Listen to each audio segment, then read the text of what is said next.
Student, स्वागत है आपका एग्जाम वेब के ऑनलाइन प्लेटफॉर्म पे। मेरा नाम है ट्विंकल मालवीय और जैसा कि आपको पता है स्टूडेंट्स, हम एमपीपीएससी की यूनिट 10 के लिए एक सीरीज चला रहे हैं जिसमें हम आपको महत्वपूर्ण आयोगों से परिचित करवा रहे हैं। ठीक है, यहाँ हम आपको फैक्चुअल रिवीजन कराने के साथ साथ कुछ कॉन्सेप्ट से भी उनको लिंक करवाते हैं। मैंने आपको जैसे पहले बताया था कि आपको एक बार आयोगों को पढ़ लेना है, उसके बाद यहाँ से आप शॉर्ट नोट्स प्रिपेयर कर सकते हैं और आयोगों को अच्छे से समझ सकते हैं। ठीक है, जिससे आपको क्या हो जाएगा, रिविजन होता रहेगा। चलिए स्टूडेंट्स, तो शुरू करते हैं। आज जो हमारी क्लास है वो 5th नंबर का क्लास है, इसमें है ना 5वीं क्लास है, जिसमें हम पढ़ने वाले हैं केक के बारे में। केक का फुल फॉर्म होता है comptroller and auditor general of India, यानी कि भारत का नियंत्रक और महालेखा परीक्षक। ठीक है, पहले हम ये समझ लें कि केक होता क्या है। स्टूडेंट्स, जैसा कि आपको पता है, जैसे हम भी कुछ भी पैसे खर्च करते हैं तो हम मतलब उसमें क्या करते हैं, उसकी देखते हैं ना, घर आके जैसे हम मार्केट जाते हैं, हम पैसे खर्च करते हैं, हम घर आके चेक करते हैं कि क्या सब सामान सही लिया है हमने, क्या सही जगह खर्च किया है। या फिर हम किसी को पैसे देते हैं, हमारे किसी जूनियर को या हमारे छोटे भाई बहन को, तो हम चेक करते हैं कि उसने सही जगह से सही पैसे लिए क्या, कहीं उसने बीच में पैसे तो नहीं रख लिए, 10 रुपए की चीज 10 में ही आई है। इस तरीके से हम जो चीज करते हैं वो क्या कहती है, ऑडिटिंग, यानी कि जो सरकार के व्ययों पे नियंत्रण रखता है, सरकार कितना खर्च कर रही है, सरकार के खर्चों पे नियंत्रण रखता है, वो होता है केक, है ना। देखिए, सरकार को खर्च करने के लिए इसकी अनुमति की जरूरत नहीं होगी, क्योंकि आपने ब्रिटेन में देखा होगा, ब्रिटेन में जो केक रहता है वो अनुमति प्रदान करते हैं। ठीक है, वो नियंत्रक होते हैं वहां पे। लेकिन यहाँ पर क्या है, यहाँ पर ये ऑडिटिंग करते हैं कि भाई इतने पे पैसे खर्च किया जाना था, तो इतने पे पैसा खर्च किया गया है कि नहीं किया गया है, इतना आपको याद रखना है। ठीक है, केक की बात कर ली मैंने, पूरा नाम बता दिया। कंट्रोलर नहीं है, कंप्ट्रोलर है, ये वर्ड आपको याद रखना है। शुरुआत करेंगे। इसी के साथ आपने एक चीज और देखी होगी, जो डॉक्टर भीमराव अंबेडकर जी ने जब संविधान के रक्षकों की बात करी तो उन्होंने 4 ऐसी संस्थाओं को बताया जो संविधान के रक्षक के तौर पे काम करती है। एक है हमारे चुनाव आयोग या निर्वाचन आयोग, दूसरा हमारा संघ लोक सेवा आयोग, हमारी न्यायपालिका जुडिशरी उच्चतम न्यायालय, और चौथा है हमारा controller and auditor general of India. ये पद जो है उसको चौथा स्तंभ माना हुआ है। ठीक है, तो आप समझ रहे होंगे ये कितना महत्वपूर्ण पद है। और ये कोई एक व्यक्ति होता है, इसलिए ये कोई बहुसदस्यीय संस्था नहीं है। जैसे आपसे पूछ लिया जाता है कि केग है एक बहुसदस्यीय संस्था, एक ये तो कूट में आपसे क्वेश्चन पूछे जाएंगे, तो ये एक मल्टी मेंबर कोई बॉडी नहीं है, कोई एक व्यक्ति होता है जिसको हम नियंत्रक और महालेखा परीक्षक बोलते हैं। ठीक है, शुरुआत करते हैं। 1753 में जो ईस्ट इंडिया कंपनी थी, है ना, ईस्ट इंडिया कंपनी थी, उन्होंने लेखा और लेखा परीक्षण विभाग की स्थापना करी थी। ठीक है, उन्हें भी जरूरत लगी तो उन्होंने उस समय लेखा और लेखा परीक्षण विभाग की क्या करी, स्थापना की। फिर 1858 में महालेखाकार कार्यालय का स्थापना की गई, महालेखाकार कार्यालय की स्थापना की गई। आप देखेंगे 1860 में एडवर्ड ड्रमंड, अगर आपसे पूछा जाए कि पहले अध्यक्ष कौन थे, तो आपको ये नाम याद रखना है, बहुत इंपॉर्टेंट नाम है। एडवर्ड ड्रमंड इसके पहले ऑडिटर जनरल बने, यानी कि पहले ऑडिटर जनरल कौन बने, ये ऑडिट करने का काम कर रहे हैं, यानी कि कितना पैसा खर्च हो रहा है कंपनी में, कौन कैसा कर रहा है, तो ये क्या बने, ऑडिटर जनरल बने। ठीक है, 1866 में नाम बदला गया। क्या बोल, अभी तो क्या था, लेखा और महालेखाकार कार्यालय था और ऑडिटर जनरल बन रहे थे। अब इसका नाम क्या किया गया, नियंत्रक महालेखा परीक्षक, नाम परिवर्तन कर दिया गया। 1884 में आप देखेंगे इसमें भारत जोड़ा गया, भारत का नियंत्रक और महालेखा परीक्षक। ठीक है, फिर हम देखते हैं ये पद ऐसा चला। अब 26 जनवरी 1950, आपको पता है हमारा देश का संविधान लागू हुआ। ठीक है, हमारे देश के संविधान के आर्टिकल 148 में राष्ट्रपति द्वारा एक केक की नियुक्ति का प्रावधान किया गया, यानी कि राष्ट्रपति द्वारा एक व्यक्ति को नियुक्त किया जाएगा किस पद पर, केक के पद पर, यानी कि भारत का नियंत्रक और महालेखा परीक्षक बनाया जाएगा। ठीक है, 1971 में इनके कर्तव्य शक्तियां सेवा शर्तें के लिए अधिनियम बना, क्योंकि इनके कर्तव्य शक्तियां सेवा शर्तें स्टूडेंट्स आर्टिकल्स में मेंशन नहीं है, इसके लिए नियम बनाए गए। आपको आगे पता चलेगा नियम कौन बनाते हैं, संसद को यह अधिकार प्राप्त है, तो इसके लिए क्या बनाए गए, नियम बनाए गए 1971 में। ठीक है, 1976 में आप देखेंगे कि केक को लेखांकन के कार्यों से मुक्त किया गया। स्टूडेंट्स, पहले जो केक था लेखांकन यानी कि अकाउंटिंग, ठीक है, लेखांकन और लेखा परीक्षण दो काम होते हैं स्टूडेंट्स। एक तो पहले हमने एक पूरा फॉर्मेट तैयार कर लिया कि भाई किस चीज पे क्या क्या खर्च किया गया, कितना व्यय हुआ है, टोटल कितने पैसे खर्च हुए।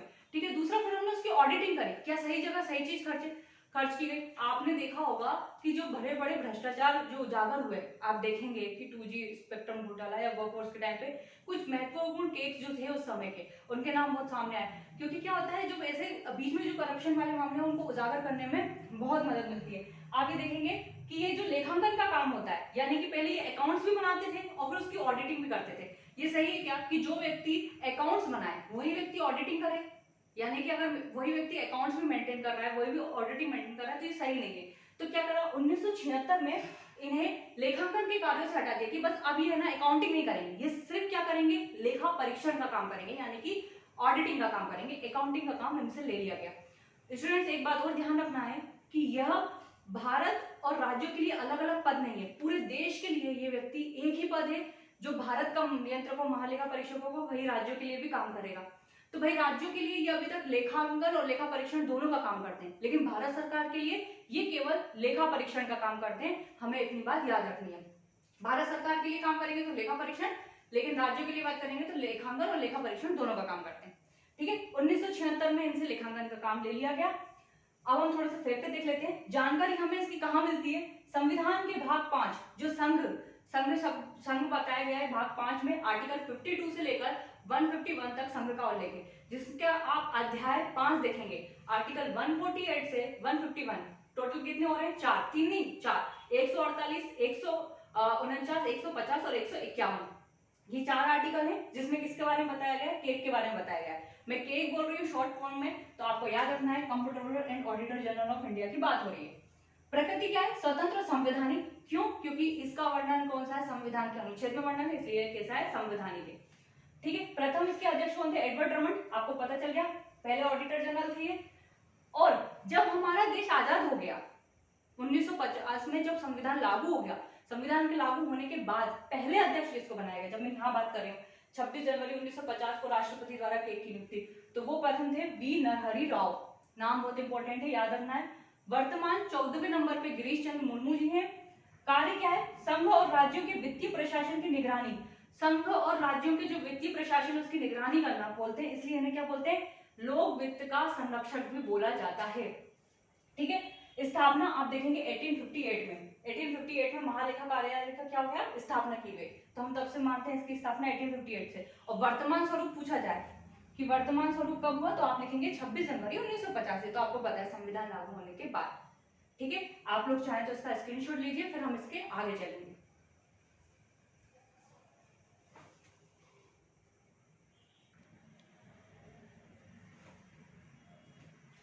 ठीक है स्टूडेंट्स, आप लोगों ने स्क्रीनशॉट ले लिया होगा। अब हम आगे बढ़ते हैं। केक से संबंधित 4 आर्टिकल्स इंपॉर्टेंट हैं, आज हम उसका थोड़ा सा अध्ययन करेंगे डीपली, फिर उसके बाद आप लोग चाहें तो उसके शॉर्ट नोट्स और प्रिपेयर कर सकते हैं। सबसे पहले हम आर्टिकल 148, मैंने आपको बताया 4 आर्टिकल है, आर्टिकल 148, 149, 150 और 151 है ना। आर्टिकल एक मतलब अनुच्छेद 148 में क्या किया गया, क्या कहा गया? आर्टिकल 148 के सब क्लोज 1, इसके 6 पार्ट्स हैं। 148 के 6 पार्ट्स हैं स्टूडेंट्स, हम 6 में देखने वाले हैं किसमें क्या क्या है ना।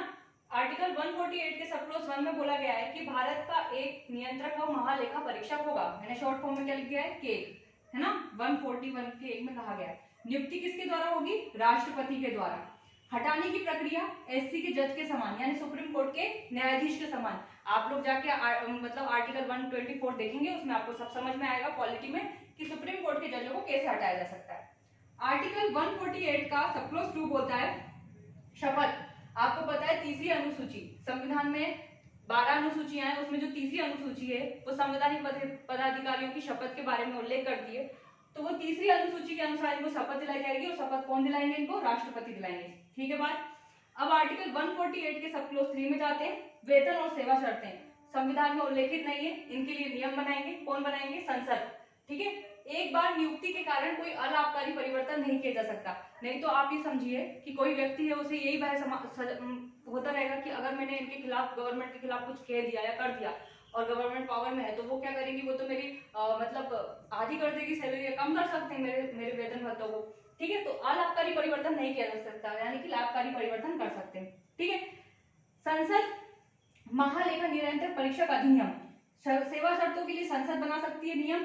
ठीक है, उन्होंने बनाया है, अधिनियम बनाया एक महालेखा परीक्षक अधिनियम 1971 में, जिसकी धारा 3 के अनुसार इनका वेतन सुप्रीम कोर्ट के जजों के समान होगा, जो 2.5 लाख रुपए है। ठीक है, और धारा 4 के अनुसार इनकी पदावधि बताई है 6 वर्ष या 65 वर्ष, जो भी हो वो, और त्याग पत्र ये किसे देंगे? राष्ट्रपति। ये भी धारा 4 में उल्लेखित है। ठीक है, आर्टिकल 148 के सब क्लॉज 4 में जाते हैं। सेवानिवृत्ति के बाद केंद्र या राज्य में किसी भी पद पर नियुक्त नहीं हो सकते। केंद्र व राज्य में किसी भी पद पर नियुक्त नहीं किया, कोई भी पद धारण नहीं कर सकते। आर्टिकल 148 का सब क्लॉज 5 बोलता है केक संबंधित प्रशासन के, केक के प्रशासन के लिए यानी कि नियंत्रक और महालेखा प्रशासन के लिए जो नियम बनेंगे वो राष्ट्रपति बनाएंगे, पर केक की सलाह पे बनेंगे। ठीक है। आर्टिकल 148 के सब क्लॉज 6 बोल रहा है कि इनके वेतन और भत्ते किस पे भारित होंगे? संचित निधि पे। बिल्कुल याद रखना कि नियंत्रक और महालेखा परीक्षक के वेतन और व्यय किस पे भारित होते हैं? वेतन और व्यय किस पे भारित होते हैं? संचित निधि पे। ठीक है। आर्टिकल 149 बोल रहे हैं कर्तव्य व शक्तियों संबंधित नियम कौन बनाएंगे? संसद। देखो यहाँ पर हमने सेवा शर्तें देखी।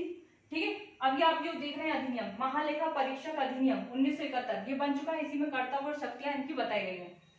ये आर्टिकल 150 बोल रहा है राज्यों और संघों के प्रारूप केक की सलाह पर राष्ट्रपति बताएंगे कि किस प्रारूप में कि वो इनके क्या रखे जाएंगे? प्रारूप, लेखांकन के प्रारूप यानी कि अकाउंट्स किस प्रारूप में रखे जाएंगे। ठीक है। किस फॉर्मेट में अकाउंट्स रखे जाएंगे। हो सकता है ना स्टूडेंट्स, एक व्यक्ति है केक, अब उस देखिए हर राज्य अपने अपने प्रारूप से यानी कि अपने अपने फॉर्मेट से अकाउंट्स रख रहा है तो गलत हो जाएगा ना। इसलिए एक ही तरह का प्रारूप अपनाया जाए। इसलिए केक की सलाह पर राष्ट्रपति बताएंगे कि किस प्रारूप में अकाउंट्स रखे जाएं। ठीक है। आर्टिकल 151 भी देख लीजिए आप लोग यहीं पर। 151 आर्टिकल 151 बोलते हैं कि जो केक हैं वो संघ से संबंधित रिपोर्टें किसको देंगे? राष्ट्रपति को। और राष्ट्रपति इन्हें कहाँ रखाएंगे? संसद में प्रतिवर्ष। ठीक है। और राज्य से संबंधित रिपोर्ट किसको देंगे? राज्यपाल को। और राज्यपाल इन्हें कहाँ रखवाएंगे? राज्य विधानमंडल।